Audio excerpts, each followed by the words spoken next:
Hey everybody, hope you guys are doing great. This is our 9th week of doing the walk um, on over the internet. 9 weeks.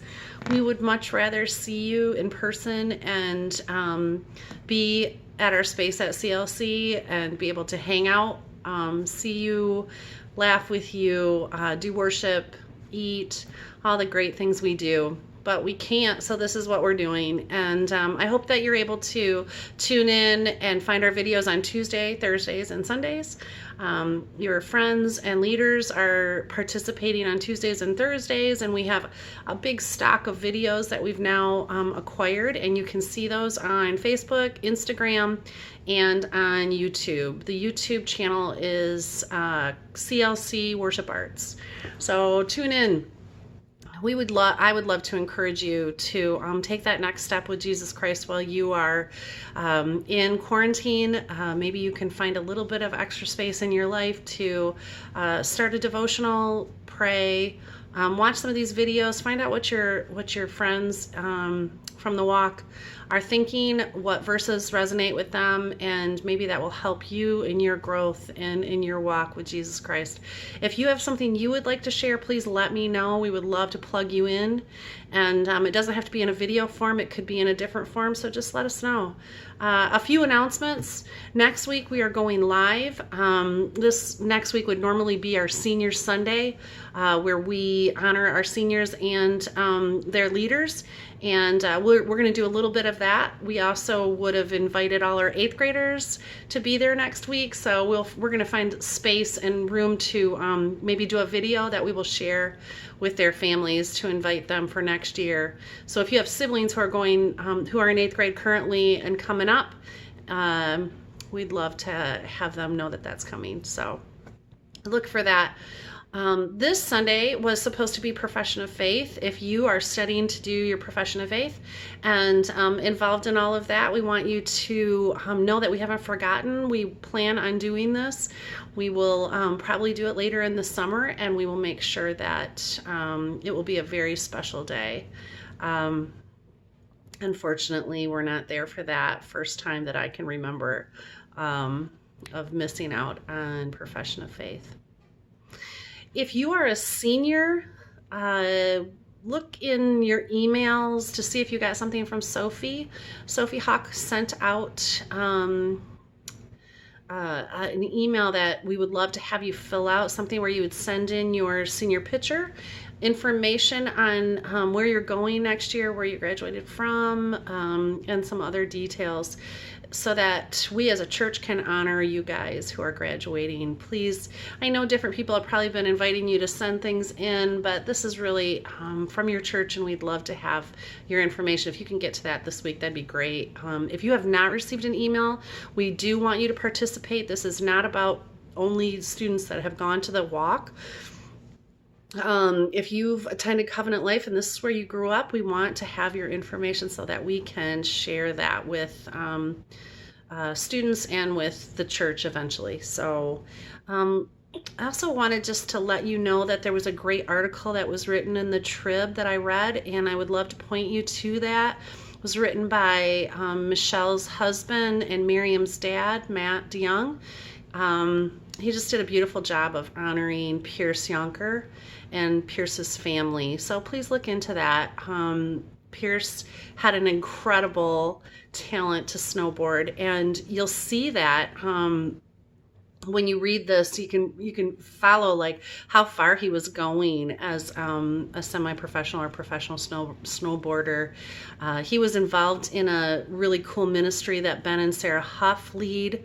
That's nationwide, well, it's worldwide, but it's pretty active here in our area. And it was and Pierce was featured in a lot of the stuff that Ben and Sarah, their promotional stuff for SFC. Pierce also is talked about what a good friend he was, how he really took the burdens of his friends seriously. He really thought about them, cared for them, tried to meet their needs and help them when they were down. His parents are really honest about that, the fact that Pierce over the years has battled depression. And they wanted to make sure that during this time of isolation that you guys remember to talk to people.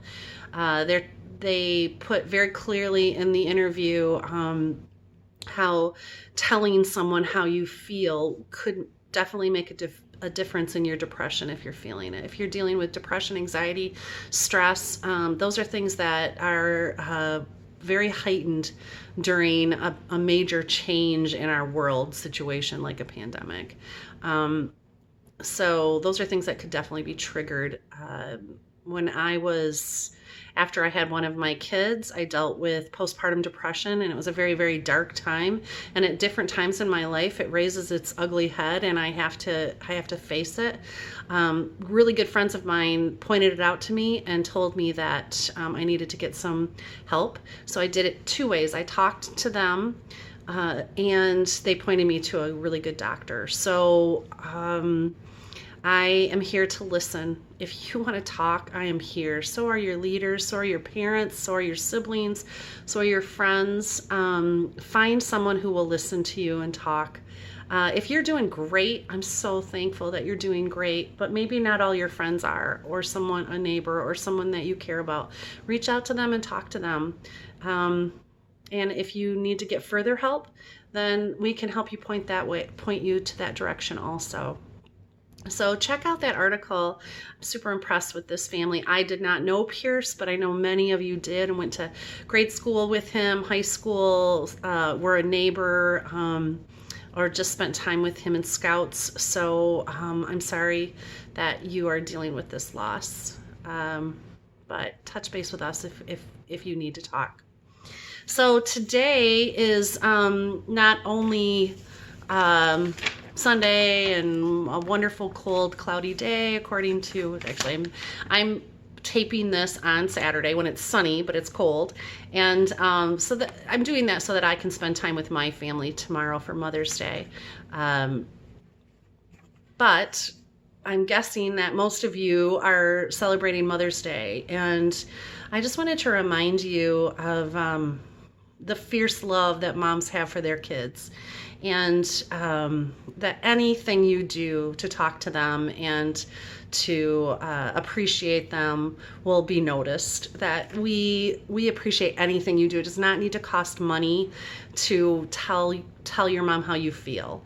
So you could do that by an expression of maybe write a song, something that you drew, something, inviting her to take a walk with you and talking about her faith story, asking her what her dreams are, asking her how she loves to serve, what are her spiritual gifts.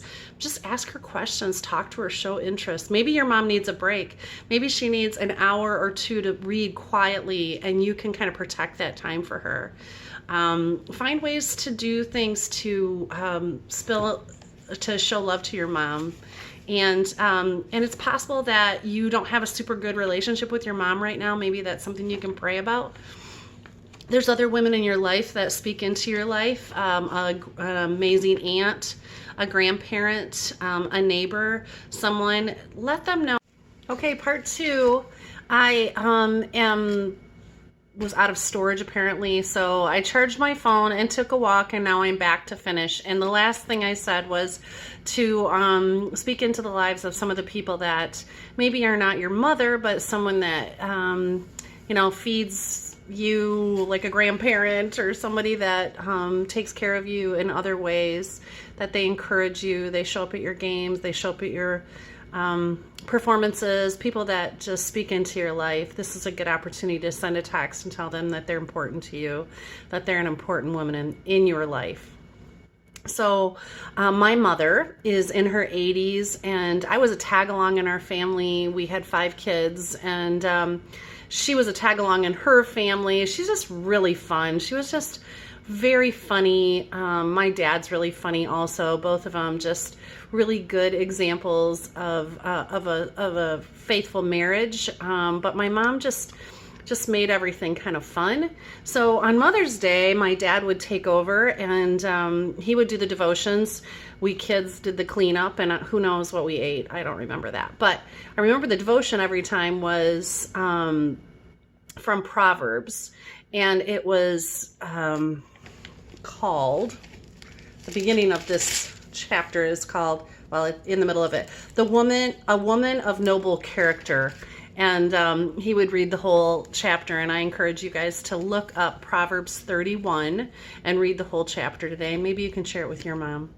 I'm just going to read you a few verses from it, and starting at 25. So Proverbs 31:25.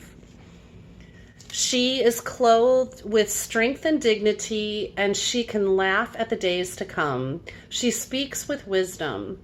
The faithful instruction is on her tongue.